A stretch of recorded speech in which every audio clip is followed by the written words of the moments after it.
Magandang tanong iyan at medyo malalim ang pinagugatan nito. Sa aking palagay, hindi ito dahil sa masama ang mga Pilipino, kundi dahil sa kombinasyon ng ating kasaysayan, kalagayan sa buhay, at paraan ng pagpapalaki. Narito ang ilang dahilan kung bakit tila talamak ito sa ating kultura. 1. Ang kasaysayan ng kolonisasyon. Sa loob ng daan-daang taon sa ilalim ng mga mananakop, ginamit ang taktika na divide and conquer. Pinag-aaway-away ang mga lokal na pinuno para hindi sila magkaisa laban sa dayuhan. Ang insecurities na itinanim noon na kailangang maging paborito ng nasa itaas para mabuhay ay tila nag-iwan ng lamat sa ating pagtitiwala sa isa't isa. 2. Limitadong oportunidad. Scarcity mindset. Dahil sa hirap ng buhay, marami ang naniniwala na ang tagumpay ay parang isang zero-sum game. Iniisip ng iba na ang swerte ay parang limitadong supply ng pagkain. Kapag marami kang nakuha, mababawasan ang para sa akin. Imbes na palakihin ang pagkakataon para sa lahat, nagiging reflex ang hilaan pababa dahil sa takot na mapag-iwanan. 3. Pakikisama at ang takot sa pagbabago. Napakahalaga sa atin ang pagiging pantay-pantay sa loob ng isang grupo. Kapag may isang taong umaangat o nagbabago ng katayuan, madalas itong tinitingnan bilang pagtalikod sa pinanggalingan o pagyayabang, kahit hindi naman. Ang paghila pababa ay nagiging maling paraan ng pagpapanatili ng status quo sa loob ng pamilya o barkada. 4. Paghahanap ng validation sa pagkakamali ng iba. Minsan, mas madaling makaramdam ng ginhawa sa sariling kahirapan kapag nakikita nating nabibiguri ng iba. Ito ay isang defense mechanism para hindi natin masyadong maramdaman ang sarili nating mga pagkukulang o insecurities. Ang katotohanan, bagaman talamak ang crab mentality, unti-unti na itong nababago ng bagong henerasyon sa pamamagitan ng konsepto ng community pantry mindset o ang pagtutulungan ng walang kompetisyon.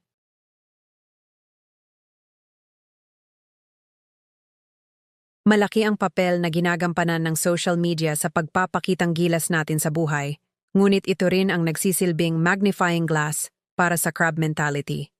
Sa mundo ng likes, shares at comments, mas madaling makita ang tagumpay ng iba na kung minsan ay nagiging mitsa ng inggit. Narito ang mga paraan kung paano pinalalala ng social media ang ganitong kaisipan. 1. Constant comparison, walang hanggang paghahambing. Dati, ang inggit ay limitado lang sa mga kapitbahay o kamag-anak. Ngayon, sa pag-scroll mo sa Facebook o Instagram, nakikita mo ang highlight reel ng lahat, mula sa bagong kotse ng kaklase mo noong elementarya hanggang sa bakasyon ng isang influencer.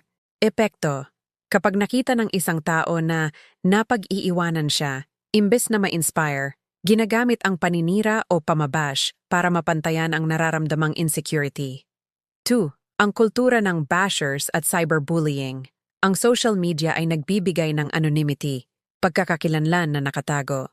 Dahil hindi kaharap ang tao, mas matapang ang ilan na magbitiw ng masasakit na salita. Hilaan pababa. Kapag may isang taong nagtatagumpay o nagiging viral, laging may mga keyboard warriors na naghahanap ng butas sa nakaraan o pagkakamali ng taong iyon para lang ibalik siya sa lupa. 3. Illusion of perfection. Dahil ang social media ay madalas na nagpapakita lang ng magagandang parte ng buhay, nakakalimutan ng marami na ang bawat tagumpay ay may kalakip na paghihirap. Bunga. Ang mga taong hirap sa buhay ay madaling maniwala na nadaya sila ng tadhana, kaya ang crab mentality ay nagiging paraan nila upang i-vent ang kanilang frustration sa mga taong sa tingin nila ay maswerte lang. 4. Viral outrage. Sabay-sabay na paghila. Mabilis kumalat ang negatibong balita. Kapag may isang taong hinila pababa, cancel culture, madaling sumama ang marami kahit hindi nila alam ang buong kwento. Ito ay crab mentality sa isang massive scale, isang kolektibong paghila sa sinumang lumalampas sa itinakdang pamantayan ng publiko. Paano ito malalabanan? Upang hindi tayo maging bahagi ng ganitong sistema, mahalagang tandaan, curate your feed. I-unfollow ang mga account na nagdudulot sa iyo ng inggit. Practice JOMO, Joy of Missing Out. Maging masaya para sa iba habang nakatuon sa sariling progreso. Think before you click. Tanungin ang sarili. Ang comment ko ba ay makakatulong or hihila lang sa taong ito pababa?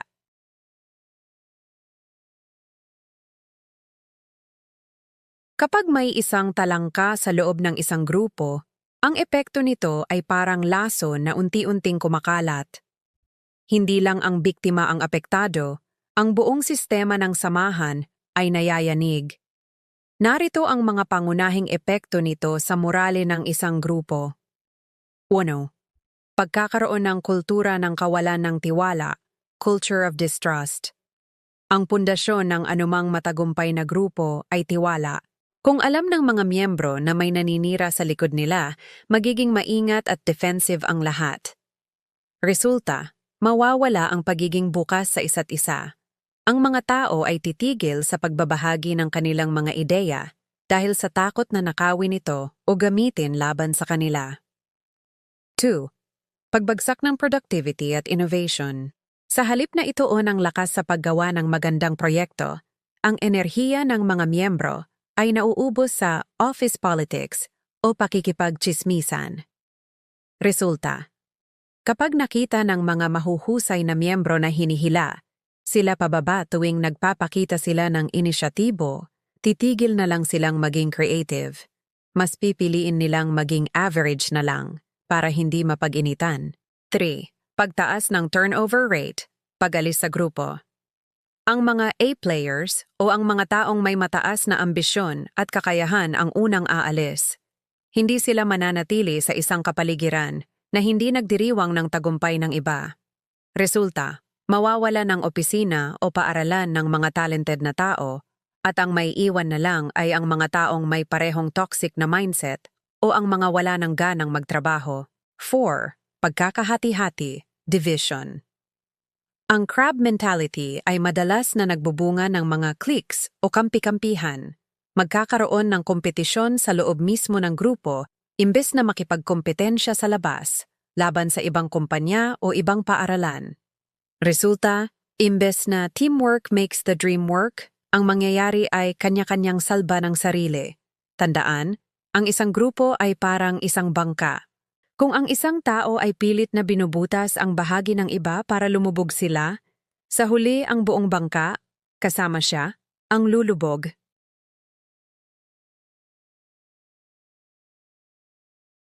Ang taong nagpapakita ng crab mentality ay madalas na kumikilos mula sa isang lugar ng takot at kakulangan.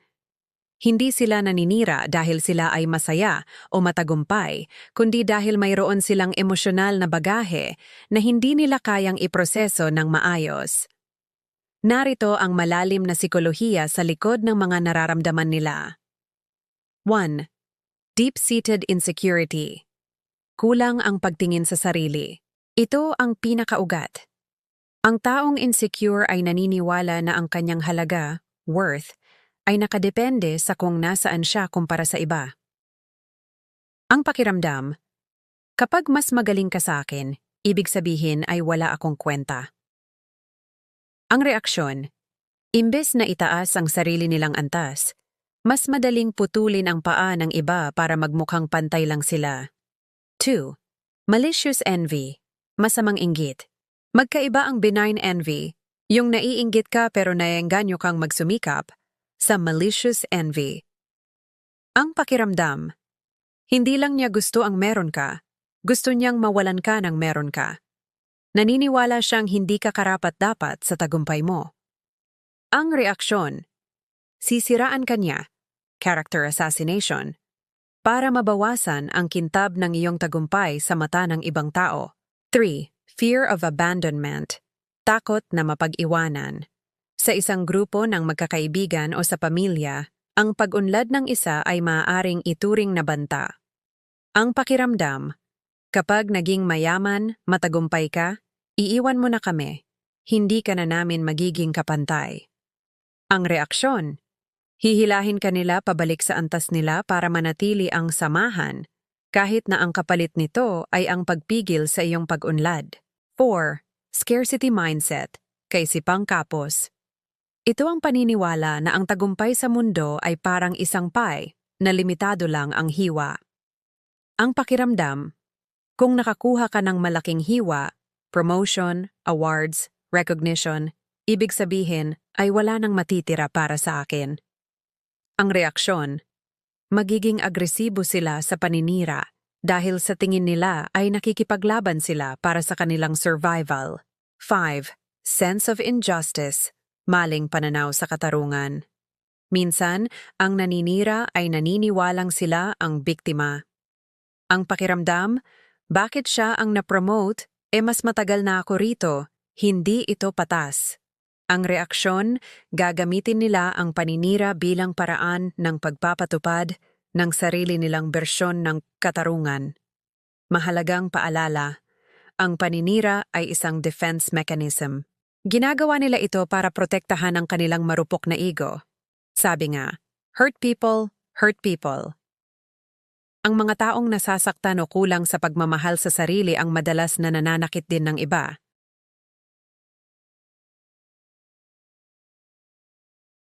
Ang pagbabago mula sa crab mentality patungo sa win-win mindset ay hindi nangyayari sa isang iglap. Isa itong proseso ng unlearning sa mga lumang nakagawian at pagbuo ng bagong pananaw sa mundo.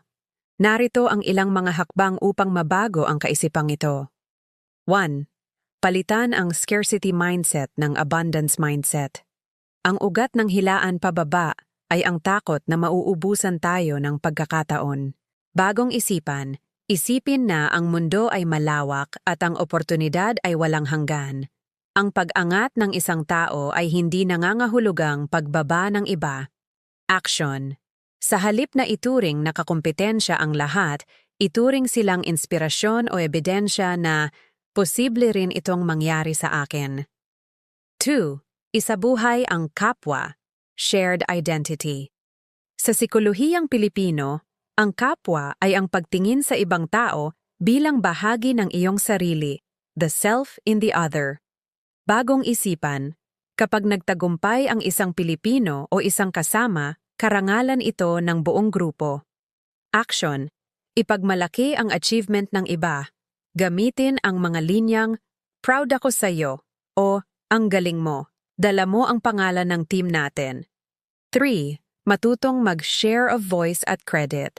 Minsan, ang crab mentality ay bunga ng pakiramdam na hindi napapansin ang sariling galing. Bagong isipan, ang pagkilala sa galing ng iba ay hindi nakakabawas sa sarili mong galing. Sa katunayan, ang mga taong marunong mag-appreciate ay mas iginagalang bilang mga leader. Action. Kung ikaw ang nasa itaas, hilahin ang iba paakyat. Bigyan sila ng pagkakataong magningning. 4. Itigil ang social comparison. Madalas tayong maging talangka dahil kinukumpara natin ang ating behind the scenes sa highlight reel ng iba. Bagong isipan. Ang buhay ay hindi karera, race. Ang bawat isa ay may kanya-kanyang timeline. Action. Mag-focus sa self-improvement, imbes na sa competition. Ang tanging dapat mong higitan ay ang sarili mo kahapon. 5. I-celebrate ang small wins ng iba. Ang pagiging masaya para sa iba ay isang skill na kailangang i-practice. Bagong isipan, ang positivity ay nakakahawa. Kapag naging suportado ka, mas gaganahan din ang iba na suportahan ka pag turn mo na. Action. Maging unang tao na mag-congratulate sa kaibigan mong na-promote o nakakuha ng mataas na grade. Ang hamon. Simulan natin sa ating mga sarili. Kapag nakita ng iba na masaya tayo sa tagumpay nila, unti-unti nilang ibababa ang kanilang depensa at matututo rin silang sumuporta.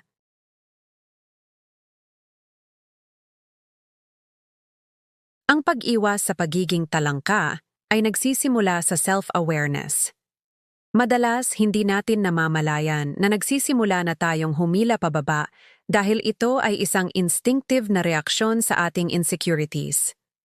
Narito ang mga praktikal na hakbang upang masiguro na ikaw ay magiging ladder, hagdan, sa halip na crab, talangka. 1. Pantayan ang iyong internal dialogue. Kapag may nabalitaan kang tagumpay ng iba, ano ang unang pumapasok sa isip mo? Kung ang unang reaksyon mo ay, swerte lang yan, o daya naman, i-pause mo ang iyong sarili. Hakbang. Palitan agad ang negatibong boses ng, ano ang sakripisyong ginawa niya para marating yan? Ang pagkilala sa paghihirap ng iba ay nag-aalis ng inggit. 2. Magkaroon ng abundance mindset. Isipin na ang mundo ay hindi isang maliit na mesa na may limitadong upuan. Hakbang. Paalalahanan ang sarili na hindi nauubos ang success. Kung ang kaibigan mo ay na-promote, hindi ibig sabihin ay hindi ka na pwedeng ma-promote sa hinaharap. May sapat na espasyo sa tuktok para sa lahat ng masisipag. 3. Gawing inspiration ang envy. Ang inggit ay isang senyales o kompas. Ipinapakita nito sa iyo kung ano ang gusto mong makamit sa buhay. Hakbang. Sa halip na manira, magtanong. Paano mo nagawa yon? Baka may tips ka para sa akin. Kapag ginawa mong mentor ang taong kinaiinggitan mo, nagiging katuwang mo siya sa pag-unlad sa halip na kaaway. 4. Mag-practice ng loud praise. Ang crab mentality ay nabubuhay sa dilim, tsismis at bulungan. Patayin ito sa pamamagitan ng pagbibigay ng liwanag. Hakbang. Maging vocal sa pagpuri sa iba. Mag-comment ng good job sa post nila o purihin sila sa harap ng inyong boss o guro. Kapag sanay ka ng magbigay ng credit sa iba, nawawala ang bigat sa dibdib mo. 5. Tumutok sa sariling lane. Ang talangka ay nakatingin sa ibang talangka, kaya niya ito hinahatak. Ang taong nakatingin sa kanyang destinasyon ay walang oras para tumingin sa gilid. Hakbang. Magtakda ng sariling mga goals. Kapag busy ka sa pagpapaganda ng sarili mong buhay at pag-abot sa sarili mong pangarap, wala ka ng oras para manghimasok o mainggit sa takbo ng buhay ng iba. 6. Huwag makisali sa negative small talk. Kapag may nagsimulang manira ng ibang tao sa harap mo, huwag sumali. Hakbang. Maaari mong ibahin ang usapan o magsabi ng magandang katangian ng taong sinisiraan nila. Ang pagtanggi na makisali sa hilaan ay isang malaking hakbang para putulin ang cycle ng toxic na kultura. Ang anti-crab checklist. Bago ka magsalita o mag-post tungkol sa iba, itanong ito. 1. Totoo ba ito? Is it true? 2. Nakatutulong ba ito? Is it helpful? 3. Nakaka-inspire ba ito? Is it inspiring? 4. Kailangan ba itong sabihin? Is it necessary? 5. Mabuti ba ang intensyon ko? Is it kind? Mantra. Ang liwanag ng iba ay hindi nakakasilaw. Ito ay nagsisilbing gabay para makita ko rin ang sarili kong landas.